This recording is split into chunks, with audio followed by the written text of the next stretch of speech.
Assalamualaikum warahmatullahi wabarakatuh. Perkenalkan, nama saya Reni Rahayu dari Prodi Pendidikan Bahasa Inggris Universitas Muhammadiyah Bogoraya semester 1. Alhamdulillah, kali ini kita akan membahas masalah pendidikan di Indonesia. Pepatah Arab pernah mengatakan, Syubbanul yaum rijalul ghad. Pemuda hari ini adalah pemimpin esok hari. Kemudian kata-kata ini disepakati oleh pepatah barat, The young today is the leader tomorrow. Yang berarti sama, pemuda hari ini adalah pemimpin esok hari. Masih ingat dengan Sumpah Pemuda? 3 kalimat monumental berejaan Van Ophusen tersebut merupakan keputusan Kongres Pemuda Indonesia yang diselenggarakan di Batavia, Jakarta, tanggal 27 sampai 28 Oktober 1928. 3 Sumpah Pemuda itu menjadi sumpah kita semua. Anda, saya, dan seluruh pemuda Indonesia.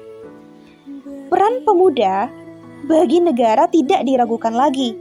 Sumpah Pemuda adalah hasil yang brilian pada saat itu, di mana pada tahun 1928 rakyat Indonesia masih dalam kekolotan, kesukuan, dan kedaerahan.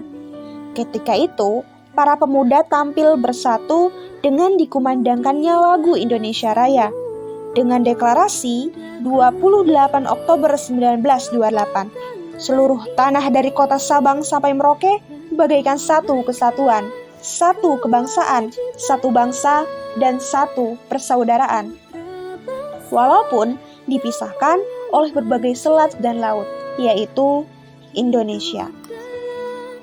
Di pundak pemuda terdapat bermacam-macam harapan, terutama dari generasi lainnya.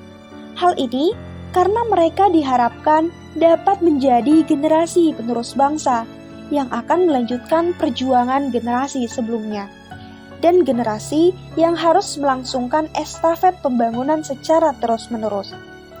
Banyak contoh-contoh pemuda yang eksistensinya tidak lekang oleh zaman. Ada yang tahu Muhammad Al-Fatih? Kalau belum tahu, yuk kita telusuri sedikit siapa sih Muhammad Al-Fatih. Muhammad Al-Fatih bisa menaklukkan kota Konstantinopel berusia 22 tahun. Kota Konstantinopel adalah ibu kota Bizantium yang dimana perdagangan dunia pada masa itu berpusat di sana. Terdapat tempat yang digambarkan oleh para pendahulu sebagai keindahannya bagaikan surga. Yang kabarnya di dalam pagar-pagar kota itu terdapat jumlah gereja yang lebih banyak dibanding jumlah hari dalam setahun. Dan yang paling terkenal, di sana terdapat satu gereja yang paling besar sekali, yakni Hagia Sophia. Muhammad Al-Fatih bisa menaklukkan kota sekeren itu di usia muda dengan cara yang gak biasa. Kalau kapal-kapal yang biasanya di atas air, Muhammad Al-Fatih mengangkat kapal itu ke atas bukit.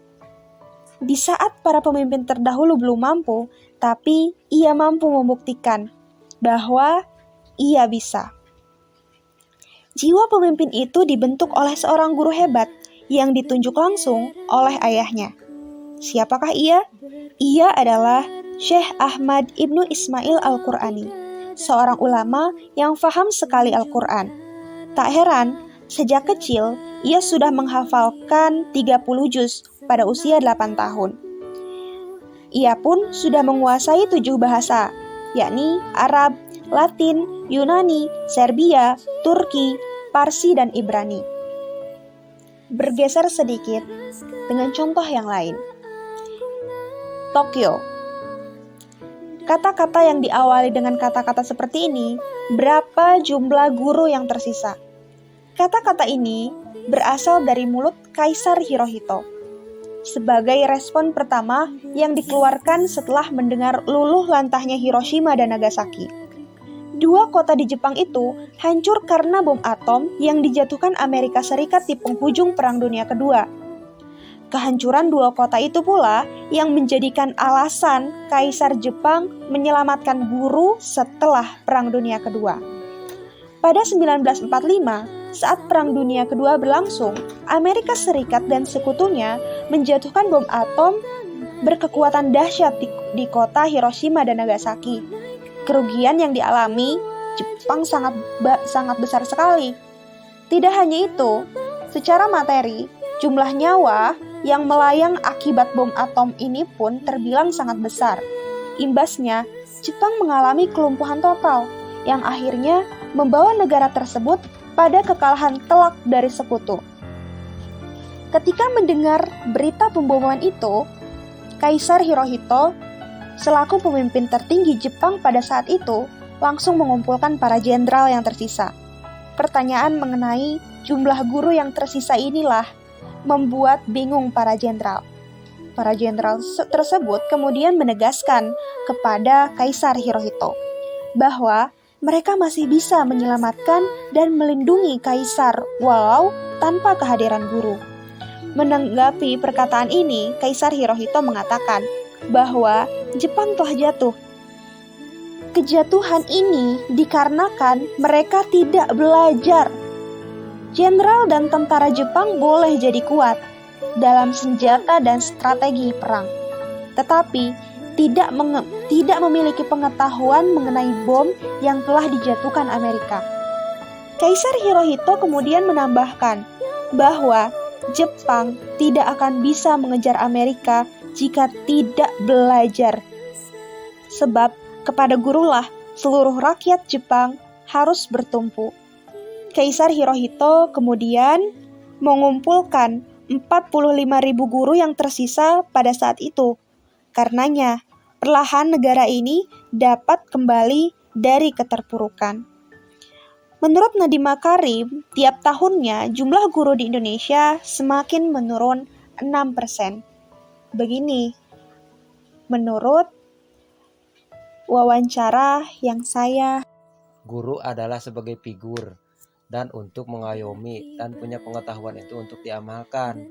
Cuma prinsipnya guru yang ada istilahnya mengandalkan kebutuhan dari materi, ada guru yang niatnya untuk menyebarkan pengetahuan ke seluruh manusia. Jadi intinya kita tergantung pribadi masing-masing. Kalau istilahnya guru mau misalkan berbagi pengetahuan kepada umum secara istilahnya bebas, pasti lancar. Tapi kalau misalkan guru berbicara tentang materi yang dia istilahnya jangkau, pasti guru bakal banyak berkurangnya. Jadi intinya gini, kebanyakan orang yang menjadi guru itu pasti sedikit kalau dia berpacu karena materi. Jadi istilahnya gini, menjadi guru itu mahal, menjadi pemimpin itu mahal, menjadi seorang figur harus ikhlas. Nah, kecuali misalkan gini, orang yang mau menjadi guru karena niat pribadi dia, walaupun pengetahuannya cuma sedikit, tapi dia mau mengamalkannya, kan itu lebih bagus, lebih mulia.